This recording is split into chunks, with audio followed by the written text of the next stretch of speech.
Саламатсыздар ма? Бүгін мен сіздерге to have глаголын таныстырмақшымын. Have деген ол бар деген мағынаны береді. Мысал келтіретін болсақ, мына жерде кесе жасап қойдым. I have a book. Менде кітап бар. Үшінші жақта ол have деген has'ке ауысады. Еске сақтайтын жағдай ол has деп тек қана үшінші жақтан жеке түрінде қолданған сөздерде қолданылады. Мысалы, he has a book, онда кітап бар. She has a book, онда кітап бар. Жалпы үшінші жақтан жеке түрі. He деген ол, she деген қыз. Басқа жағдайдан бәрінде have қолданады. We have a book, бізде кітап бар. You have a book, сенде кітап бар. They have a book, оларда кітап бар. Жалпы ондай қатты көңіл аудармай қойыңдар. Have-дің орнына have қолдана беріңдер. Жалпы сөйлеу барысында өзі ары қарай қателіктерін түзей беруге болады. Жалпы мен тілдерді солай үйрендім. Басқа қателіксіз болмайды.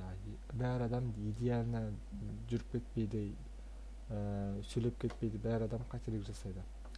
I have a book, менде кітап бар. You have a book, сенде кітап бар. He has a book, онда кітап бар.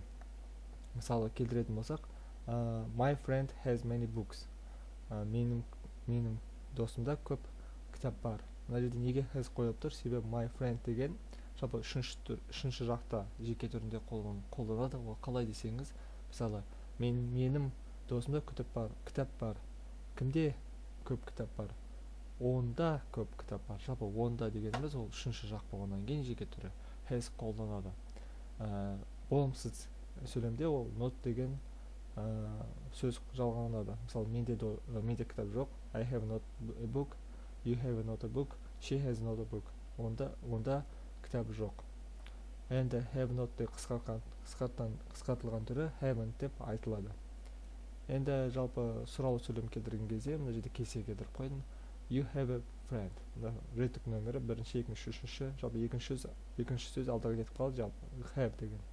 Have you a friend? Сенде досың бар ма?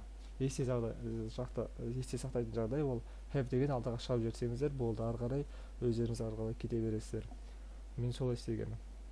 Мысалы келтіріп болсақ, you have a book, have you a book, she has a car, has she a car, I have got a car, I have a car. Осы екі сөз бірдей мағынаны білдіреді. Кейбір неге жаздым бұл сөзді? Себебі кейбір оқулықтарда have got деп беріледі, кейбір оқулықта have деп беріледі. Көбінесе have деп беріледі. Мағыналар бәрі бірдей. Have I got a car? Мысалы, осылай деп жазылады. Have I car? Менде машина бар ма? Have I a car? My brother has many friends.